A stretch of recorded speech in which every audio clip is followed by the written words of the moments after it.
Is the Idaho housing market melting down? In just the past 10 days, there have been over 900 price changes. 900.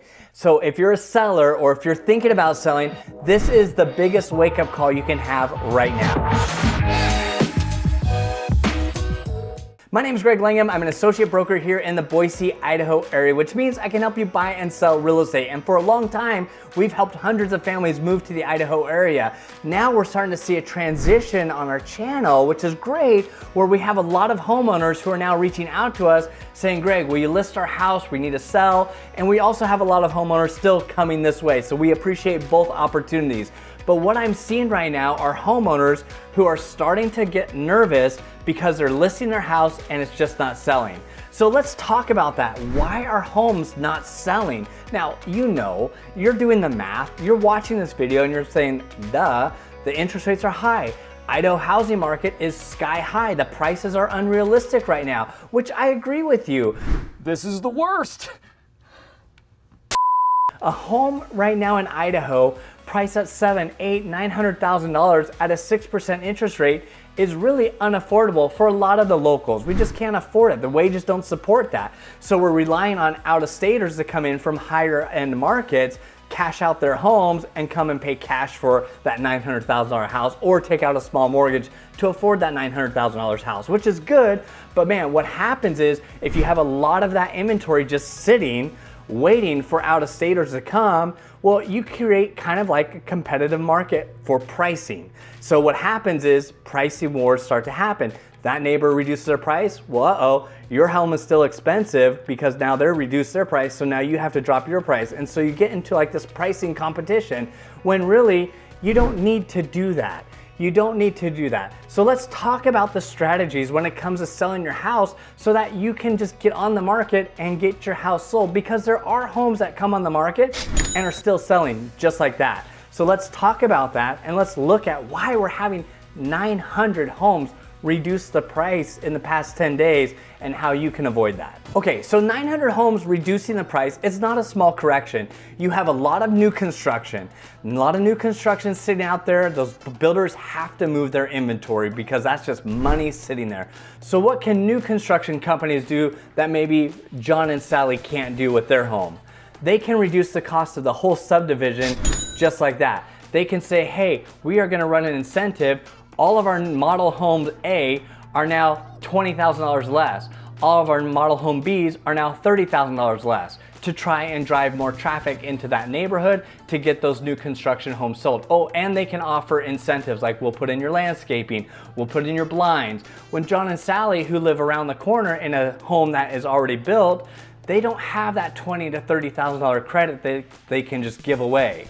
So that's kind of what we're seeing. Buyers are looking at that and being like, okay, that builder's giving away tons of incentives if I just go buy over there. The homeowner over here, they're not giving away any incentives. So that can drive people to that new construction versus maybe to your house that is not new construction. So we're having that pricing war that I mentioned just a few minutes ago. The other thing that's happening right now is our interest rates, right? Everyone's like, oh my gosh, Greg, I'm just gonna wait till the interest rate drops to 3%, then I'm gonna go ahead and buy whatever I want. Okay, love that idea. I'm all for that. But you have to think, when interest rates come down to that 3%, that 4%, that generally means our economy sucks. Like, people are out of work, there's no jobs, people are losing their jobs.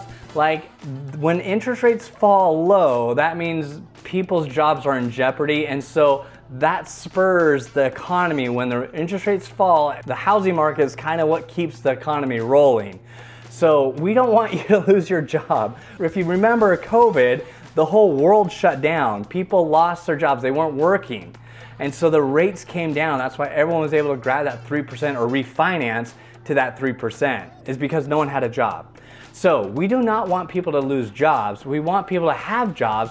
We just want more competitive rates. If we can get into the 5%, just that 5%, I think we're gonna be really, really good. I just don't see us coming down to that 3%. So we have to have price correction. Builders, homeowners, we're gonna have that natural price decrease to settle in where the market's at. And the buyers are gonna dictate where that market's at. because buyers can only work with their wages and what's affordable in their budget. I wish we could just print money. Well, some people can, but we can't. I can't. You probably can't. But we just gotta work with what the budget will allow and what the math will allow us to work for another home purchase. And because of that, buyers can be patient, right? If you're looking for a home and you're in a home right now, you can be patient.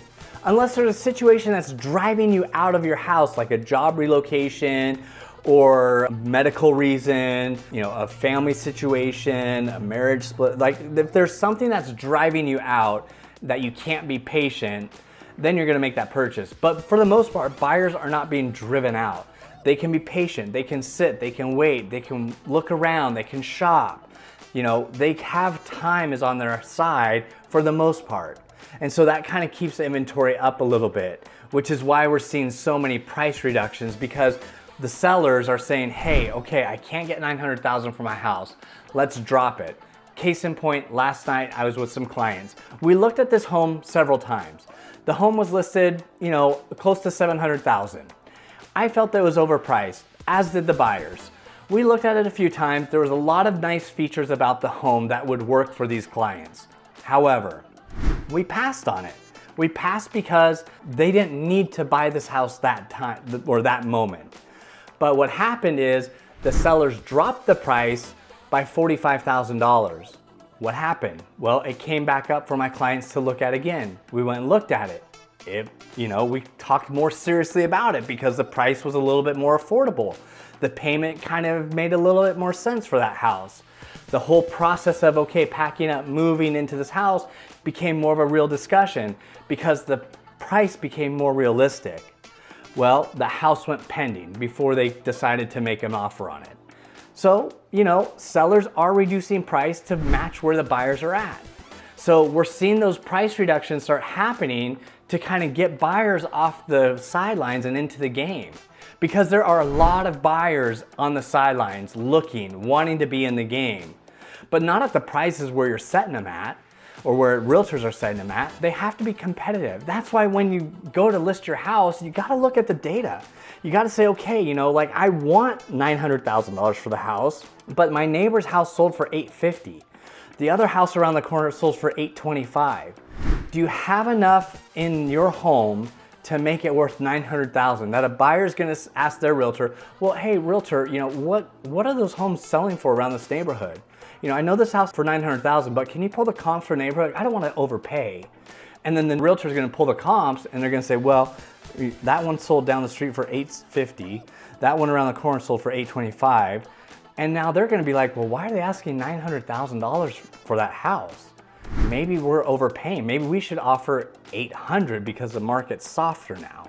You know what I mean? So you can have these conversations, but as a realtor gonna list your house, I want you to come out on the market strong. I don't want you to have price reduction. I don't want you to chase the market. I want buyers chasing your house and coming out strong with a right price at the right time. So we're starting to see more buyers come into the game when we're starting to see prices come more in line with what people can afford and where the math is and where the math makes sense for these buyers. So if you're thinking about selling your home this fall, this winter, or you have to sell your home this fall and winter, don't just stab at it and put it out there. Put a solid game plan together. The past few videos should be really helpful for you to go back through and say, okay, what do I need to do to prepare my house? What do I need to do to get ready? What do I need to do any improvements? What things should I agree to do? What should I not agree to do? Because when you come onto the market in the fall and the winter, man, you're gonna have less competition, which is good, but you're gonna have less buyers.